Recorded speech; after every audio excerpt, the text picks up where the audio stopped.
Hello. मी doctor Shekhar Bhojraj. मी the spine फाउंडेशनच्या वतीने इकडे आलेलो आहे. हे सब डिस्ट्रिक्ट हॉस्पिटल आहे कणकवलीमधलं. माझ्याबरोबर डॉक्टर धनंजय रासम पण आहेत. ते इकडचे ऑर्थोपेडिक सर्जन आहेत. तर आम्ही इकडे गेले 2-3 वर्ष येतो आहे. आमची संस्था मुंबईमध्ये ऑर्गनायझेशन आहे द स्पाईन फाउंडेशन. ते आम्ही भारतभर आमचे कॅम्प्स करतो, जिकडे गरीब लोकांना, आदिवासी लोकांना स्पायनल सर्जरीची गरज असते. तिकडे आम्ही जाऊन त्यांची तपासणी करून, त्यांचे निदान करून, सगळे तपास करून मग ऑपरेशन करता त्यांना तयार करतो. डॉक्टर आसमची आम्हाला सब डिस्ट्रिक्ट हॉस्पिटलमध्ये खूप मदत आहे, कारण ते सगळं कोऑर्डिनेट करतात. आणि गेले 2 वर्ष आम्ही दर 3-4 महिन्यांनी येऊन पेशंट तपासतो. मागच्या वेळेला तर 200-250 पेशंट इकडे आले होते मणक्याच्या आजाराचे. त्यातले आम्ही 40 पेशंट निवडले आणि त्यांचा सगळा तपास करून 20-25 पेशंट ऑपरेशन करता तयार केले. त्यातले कमीत कमी 10-15 पेशंट आम्ही या कॅम्पमध्ये सर्जरीला ठेवले आहेत. तर ते संबंध जी तपासणी आणि जे आहे ते आम्ही फ्रीमध्ये, मोफतमध्ये करतो फाउंडेशनच्या माध्यमातून. आणि डॉक्टर आसमनी आमची मदत करून इकडे ज्या गव्हर्मेंट स्कीम्स असतात त्या पण आम्ही वापरतो. म्हणजे पेशंटला जे ॲडमिट करायला लागतं, बाकीचा खर्च जो होतो ते पण त्याच्यातून निघतो. आमच्या मदतीला आमची टीम मेंबर्स आहेत. मुंबईवरनं काही लोक आलेत, डॉक्टर आदित्य काशीकर, डॉक्टर निशाद. नंतर गोव्यावरनं आमच्या टीमचे जे लोक आलेत तर डॉक्टर इस्माईल शेख आणि DY पाटील जे आहे कोल्हापूरचं, तिकडे आम्ही पण कॅम्प करतो. तिकडची टीम पण इकडे आलेली आहे. असे सगळे मिळून आम्ही या कणकवलीला कॅम्प करतो. DY पाटीलचे डॉक्टर इकडे रेग्युलरली रोटेशनमध्ये पण काम करतात, ऑर्थोपेडिक डिपार्टमेंट बरोबर. तर इथे बाकीच्या लोकांची पण आम्हाला खूप मदत आहे. रोटरी पण आम्हाला मदत करते. आणि इकडचे जे डॉक्टरांच्या संस्था आहेत, डॉक्टर पावसकर, आणखीन डॉक्टर तायशेटे, जे रोटरीमधनं आहेत.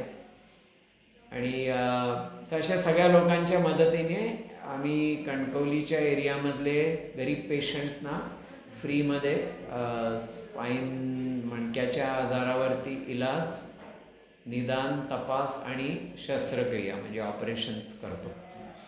तर ज्या मागच्या वेळेला जे आम्ही 200-250 पेशंट बघितले आणि आता पहिल्यांदाच एवढे ऑपरेशन्स आम्ही करतो आहे, तर मला नक्की माहिती आहे की दर 3-4 महिन्यांनी आम्ही जेव्हा येऊ तेव्हा संबंध लोकांमध्ये ही बातमी पसरेल आणि तुमच्या माध्यमातून पण तुम्ही सगळ्यांना कळवा की अशी अशी सुविधा आहे आणि दरवेळेला आम्ही येऊन त्यांचा इलाज करू शकतो. खाजगी रुग्णालयामध्ये किती याच मोफत ऑपरेशन किती लागतात, खर्च कितीपर्यंत? आज तर आम्ही एक वेगळ्या प्रकारचं ऑपरेशन केलं, ज्याच्यात एकाच पेशंटमध्ये 2 ऑपरेशन येते, मानेचं आणि कमरेचं. नॉर्मली मोठ्या शहरात तुम्ही गेलात तर एका ऑपरेशनचा खर्च 2-3-4-5-10 लाखापर्यंत पण होऊ शकतो. तर असे 2 ऑपरेशन आम्ही 2 पेशंटमध्ये एकाच वेळेला केले. तर तुम्हाला कळत असेल की केवढा खर्च त्या पेशंटचा वाचला. तर वेगवेगळ्या प्रकारची ऑपरेशन्स असतात, पण आम्ही जी ऑपरेशन करतो त्याचा खाजगी याच्यामध्ये एवढा खर्च होऊ शकतो. आणि काही काही पेशंटमध्ये आतमध्ये सामान लावायला लागतं, इम्प्लांट्स म्हणतात आपण, वायरिंग करतो, स्क्रू करतो, त्याचा वेगळा खर्च असतो. पण तो पेशंटला काही भरायला लागत नाही, कारण इकडचे लोकल पेशंट्स ते गव्हर्मेंट स्कीममध्ये कवर होतात. आणि जो काही खर्च अनकवर्ड असतो, म्हणजे ज्याच्यामध्ये सुविधा आपल्याला गव्हर्मेंट स्कीममधून मिळू शकत नाही, तिथे आम्ही काही तडजोड किंवा कॉम्प्रोमाइज न करता फाउंडेशन त्याचा खर्च करून प्लस आम्ही स्वतः आमच्या खर्चाने फाउंडेशनच्या खर्चाने मुंबईवरनं इकडे येतो आणि सगळं सामान पण घेऊन येतो. काही काही आधुनिक मॉडर्न इक्विपमेंट लागतं काही काही ऑपरेशनला, तर ते पण आम्ही सगळं घेऊन येतो आणि हळूहळू जसं इकडचं काम वाढेल तसं इकडेच त्या फॅसिलिटीज आम्ही डेव्हलप करू, म्हणजे आम्हाला आणायची गरज वाटणार नाही. आणि डॉक्टर रासम आणि आपलं सब डिस्ट्रिक्ट हॉस्पिटलचे जे सगळं कर्मचारी आहेत आणि सिस्टर लोक हेल्पर त्यांच्या हेल्पमुळे दर कॅम्प आता जास्ती चांगला व्हायला लागलेला आहे. केसेस वाढत आहेत. नेक्स्ट कॅम्प आमचा पिकअप कॅम्प मार्चमध्ये असेल आणि सर्जरी कॅम्प पण लगेच असेल. म्हणजे दर 3-4 महिन्यांनी आम्ही इकडे आता जास्तीत जास्त काम वाढवू शकू. संबंध भारतात आमची अशी 20-25-30 सेंटर्स आहेत. पासून जम्मू, उत्तरांचल, मनाली, हिमाचलपासून खालती तामिळनाडू, कर्नाटक, केरलापर्यंत आहेत आणि या बाजूला बंगाल आणि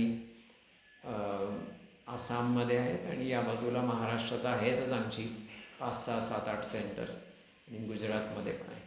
तर आम्हाला इकडे येऊन आपल्याच प्रांतामध्ये काम करून खूप आनंद आणि सॅटिस्फॅक्शन असतं.